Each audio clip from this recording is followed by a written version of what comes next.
Well, hello and welcome back to Read Becca. It is time once again for my weekly chatty catch up on everything I've read, everything I'm currently reading, and everything I'm looking forward to reading, as well as some general lifey chit chats and catch up on my week.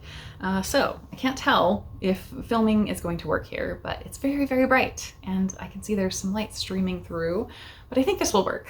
So we will see. This week was a good reading week. I finished lots of stuff, but it was really all over the map. Very mixed in terms of quality. So let's start with the very big disappointment. That was The Silence by Don Delillo. I've heard great things about Don Delillo, and this is a short one that came out just a couple years ago. And it obviously has a phone screen because The Silence is screens all around the world going blank. And I've already spoiled that this was a massive dud. It was so tedious and so disappointing to read because I had heard this was like a thriller author, and I've heard people like him before. There was nothing to this that was thrilling. There was no tension really, other than like at the beginning, we're starting with people who are on a plane. There are multiple characters, and we kind of are jumping around between different situations that they're in. But the tension of that was so blunted by the lack of characterization and lack of emotionality of anyone. I think that I don't know if this is a one-off for this author, but there's a lot of dialogue throughout this. And the dialogue is written in very, very short sentence fragments. So everyone kind of talks the exact same way. And I just felt no sense of character to anyone, no difference between anyone, no variance in their emotion or what they were feeling about what was going on. And not only that, but thinking that this was a thriller, I kept reading just because it's short, even though I wasn't liking it, because I was like, well, we're going to find out what's going on in the end, and it's going to pay off in some way. And it didn't pay off at all. I was so disappointed. I got to the end and I was like, well, what was going on? And reread a whole chunk of the last part and spent more time on it and still do not feel like anything paid off. So this was a massive disappointment, and I don't think I would want to read from this author again because it was just, there was nothing there for me at all. It was so disappointing. So yeah, I'm glad to have seen it on the shelves and tried it and now cut that off and tried it with a very short book, thankfully. Then I listened to an audiobook, the fourth in the Baking Up a Magical Midlife series, and that was Sweet and Sour Spells by Jessica Rosenberg. On Hoopla, this is actually available as a bind-up of all four on audio, in fact, so you can get it all with one credit, which was nice. I didn't quite get it in a single credit, but I blocked them up together. I've enjoyed this series a lot, and I think this final book was by far my favorite, because what we have seen over the course of the series is our main character, Cass, leaving a husband. She had gotten divorced before the series started, and they're still going through a lot of fighting between each other and conflict with one another over the course of the series. But he was really controlling and very emotionally manipulative at minimum, if not abusive.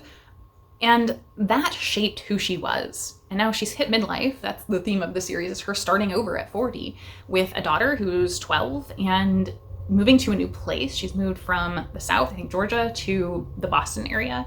She's inherited a business that she always dreamed of, this bakery, and has an apartment over top of it, and is building new friendships. She's reconnected with some family that she had that she didn't know before. And all of that feels like it's coming together in this last book. And that feels really good because she has been real wobbly over the course of the series, so much because of that high control relationship she was in. She was really timid about standing up for herself, and she had been learning to speak up and really inconsistent about that over the course of the series, but naturally so, because she's just finding her footing at that. And so this one, I feel like she's coming into her own finally, and we're seeing that payoff of the course of all four books. So that I enjoyed very much. In the actual plot of this, we have a couple of different things, but the main plot, definitely, she has been having some success in this business, and suddenly things are starting to go wrong. She's wondering, is this luck purely, or is this magic? She has made some enemies over the course of the series, and so is that what's going on? She's having some struggles with her daughter, who doesn't always like the choices that she's making, and as a 12-year-old, They're having increasing conflict just because she's growing up and testing her limits. And then we also have a kind of a romance, very lightly though. I would say there were some romantic elements that started in the first book, but this is not prominently a romance, and it kind of went away, in fact. And here it's coming back, and she's thinking about, well, is this something I can make room in my life for even, or is there just too much that I'm trying to do in my midlife and in trying to reinvent myself right now that I don't have the space for that? And so her contemplating that seriously, I think, was really, really great, but also having some little bits of romantic elements there to sweeten things up were very lovely. So I feel like this one really encapsulated things and brought them together. It didn't feel like there was a final closure necessarily, that this has to be the last book, but this is the final book that's out now, and I think the series is done. So it could continue on easily, but I don't think it's planned to right now. So I enjoyed this series a lot. It was a good time. None of the books really blew me away, and as I said, this last book was by far and away bringing things together in a really successful sort of way, I think, for me. But nothing was really a standout. It was just kind of a cozy, good time without really being entirely a genre cozy. It's not a mystery. I don't know where to put it other than maybe women's fiction. I think that's probably best placed where it sits. It's very mellow and low stakes though. So I liked it a lot. Then we have a double readathon book. That is Women in Science, 50 Fearless Pioneers Who Changed the World, written and illustrated by Rachel Ignotofsky. And you can hopefully see it's a little shiny, it's very colorful. I had heard about this from my friend Shannon over at That's So Poe years ago and picked up a copy, and I never read it because I'm terrible about that. But this was perfect for both peopleapril, reading biographies, and also Picturethis, which is focused on picture books.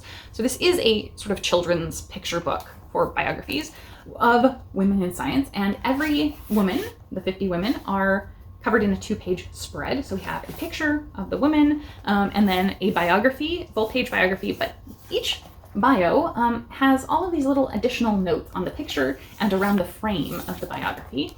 And so here we have Rachel Carson, the famous author of Silent Spring. It says she's a marine biologist, a conservationist, and author.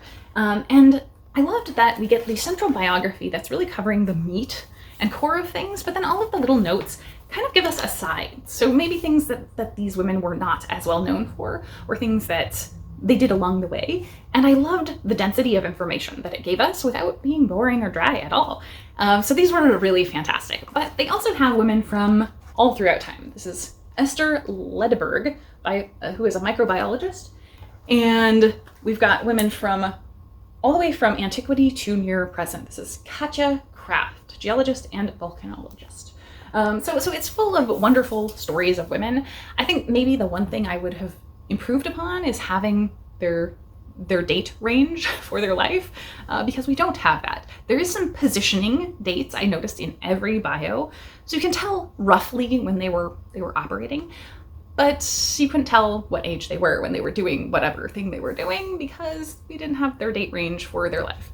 And that's the one thing I think I would have added to this. But I think this was fantastic. And it gave me so many jumping off points of women I would like to look into more. And Ignotofsky has several books like this, I think. So I would definitely want to pick up more from this author because this was fantastic. And it really gave me a lot of information, was very informative and entertaining, I think. So perfect for those 2 readathons. And then lastly, the big hit is unsurprising, but it was Jane Eyre by, of course, Charlotte Bronte. And I picked this up for March on the Moors. Wonderful readathon focused on reading the Brontes. And I knew I wanted to get my own copy because I don't even know for sure if I have ever actually read this, or at least not an unabridged one, because I feel like there's a lot in here that I didn't remember or had never read before, or never in the depth. I certainly grew up with the adaptation, the John Hurt and Charlotte Gainsborough one, for sure. And so I had the sweeping romance between Jane and Mr. Rochester, although he's a bit more insidious than I recalled. But there is so much more to this book than just that. I think that core central story is the middle of the book, really. Here we have young Jane as a child for maybe the first third of the book, And she's going through being very put upon. She's orphaned. She's living with family who don't really like her very much and don't treat her very well. Though I think I loved Jane. She cracked me up.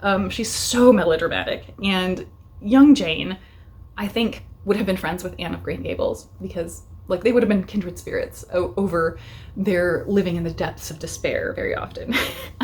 She's so emotional and dramatic all of the time. Even when you could tell the woman who was caring for her was at least trying to be somewhat caring for her, though she really didn't like her very much. She was not as bad as Jane, I think, played her up to be. But she definitely doesn't have a great life. And then she's sent off to a boarding school that is really terrible and everyone gets sick. And she survives through everybody being horribly sick and them really being mistreated and not having the greatest conditions to make it to things being better, and then finally becomes a governess. And that's the story I think that most people think of with Jane Eyre, is her becoming the governess and going to this manor house on the moors and it being very drab and gothic. And it is that, like that is the story. And I'm not going to talk about sort of the big reveals or anything. I don't think anyone needs that revealed to them if they haven't read it, and I don't think that's integral to talking about this. But she certainly meets Mr. Rochester, and one of the things that I didn't remember at all, and I think stood out to me, is that when Rochester first encounters her and doesn't know that she's going to be working for him, he encounters her outdoors and thinks that she's a fairy, very playfully, and like thinks that she's being a trickster to him. Meanwhile, it seems almost the flip of that, where he's very tricksterish to her quite often, and he's really capricious in how he behaves about things. Like, he doesn't seem to take things very seriously, despite them being very, very serious for her all the time. And them having real stakes and consequences for her if he makes capricious decisions. And so I think that that's the main things I would say about that manor house part. She comes to be the governess there and is serving there, and there's of course a romance between her and Rochester, but I didn't really like him because he's very gaslighty. Like, increasingly we see him, that caprice in his behavior is very present, and he's very self-serving. So I wound up not rooting for the relationship between her and Rochester, in fact. And there comes a time where she kind of leaves the house and finds her way elsewhere, despite trying to wander and thinking she'll have a better stake of things, and she doesn't. She kind of starves and relies on the help of others, the goodwill of people who are kind to her, and she finds herself in a home where people really care about her. And that, I think, was my favorite part of this, was like her finding a little bit of independence and finding her own way finally to kindness. Yet she's always pining for Rochester. So oddly, last year I think I had read Jasper Fford's Eyre Affair, which is like a sci-fi fantasy book where they have technology that they can go into books, and Jane Eyre is really a big deal in their society in this world of the Eyre Affair. But they have a different ending to Jane Eyre, and things come up about that. And I kept thinking, like, I want this book to end that way, you know, so, but knowing how it's going to actually end. And this was really fascinating to come at from that lens, because I think as a child, and having seen definitely the adaptation a lot, I definitely romanticized the relationship between Jane and Rochester. And now as a middle-aged person, I felt much less romantic about it and really wasn't rooting for them romantically at all. And so I've much more bought into the drama and understanding the conflicts in those relationships in ways I don't think I even saw before, either in the adaptation or if I had read this, probably an abridged version of this, when I was younger. So I feel like coming at this with new eyes was really interesting. And I am very happy. I picked up, this is the Dover Thrift edition. It's not a particularly nice one, but it was cheap, and it's $3.50 was the original cost, and I actually paid more than that. I paid $3.99 for this used at thrift books. So I'm happy I had my own copy, though, to tab up, and I very, very strongly suspect I will read this again because I enjoyed it so much. But I can't believe it took me till 40, probably, in my adult life, certainly, to have read through this and really gotten that gothic story that I knew, but with all these details that I either didn't know or didn't recall. it was fantastic and so lushly written. Like everything is so well described. I was surprised about how much food description there was in this. That I definitely didn't remember, but you definitely get the sweeping grand sense of melodrama here, and I love that. The interpersonal and character portrayals are just so great, so great. I've read multiple retellings of this, and now I kind of know better which ones were good and which ones were not, and this just stands out head and shoulders above all of them. But I think probably the Lady Janie's portrayal now is my favorite, and that one is slightly humorous, and I think that was the right tone to strike coming from this very dramatic story. So I loved it. I thought it was fantastic. I'm so glad to Melinda from A Web of Stories for hosting the March on the Moors. That inspired me to finally really dive in, despite the fact that I took my time with this and massively overran the March readathon. It was great. So what I've got in progress, I've got Blood and Iron by Katja Hoyer in progress. This is nonfiction about the German Empire. And then I'm also listening to A Record of a Spaceborne Few, or I'm hybrid reading it, by Becky Chambers, the third in the Wayfarers series. And I think that's all for reading. Watching, I'm pretty positive the only thing I finished this week watching was Loch season 2. And though Loch sounds like it would be Scottish, it's not. I believe this is in Tasmania or New Zealand, somewhere in the bush and very rural. This particular season focuses on warring alligator tours. It's very, very funny. So this is kind of a mystery comedy following a duo of police officers, and they are like opposites big time and very abrasive to each other. I wish, and I think I had the problem with the first season as well, they're very yelly. They yell a lot to each other. Even just communicating involves a lot of yelling. But they're great together, and I love the dynamic between them. They're so funny, and it's kind of silly, but not. There's also a great depth to the topics that they're covering, because there's a lot here about, like, I think it's Maori, but certainly indigenous culture in this rural area versus the sort of white colonial taking over there. And there's also, in these warring alligator tours, one is very wealthy and powerful and has a lot of show and flash, and the other is like a family run tour that's been there for a long time. And so you have a lot of like class dynamics and racial dynamics and a lot going on under the surface. And then one of the cops is lesbian, and that's not totally accepted there, though there are a lot of people that are friends with her are trying. There's someone who's retiring, and they have a lot of feelings about that. There's dynamics within the police force that are really interesting. And so I feel like this is doing a lot. It was not quite as successful as the first season. Like the first season had all this commentary bound up in the plot that they were telling that was executed impeccably. This one, I feel like it didn't quite nail as much of the commentary, but it was really, really good still. So I think I enjoyed this though so much. I binged through the entire season as soon as I realized it was out there. I think it has been out for a little while, but I missed that it was announced, and it was great fun. Very, very entertaining. I think that's it for the stuff I watched. As far as life this week, it has been a very full week. Randomly, I've been a little discombobulated this weekend because I got a spider bite, and it was really severe. Like, this is my second, I think, in a year that is just a really severe spider bite that I was pretty reactive to. And so I've been on allergy medication to try and keep it from being too overwhelmingly itchy and uncomfortable. And that has kind of knocked me over a little bit. So I've not been totally combobulated this weekend. And I took a nap yesterday and was trying to pull myself together and was just not really able to. So I've been very gentle on myself this weekend, a little more than I usually would be because of that, even though it was not really that big of a deal. It's just very, very itchy. And so I'm dealing with that. I also had the Lantern Festival this week. That was really fun. That's going on for several weeks, but our zoo puts on a Lantern Festival for Chinese New Year, and I feel it was bigger than ever and really full of motion and a lot of bright colors, and it was just wonderful. And very cool event that they do now every year. They started just a couple years ago, so I'm really happy that it's being successful and doing well.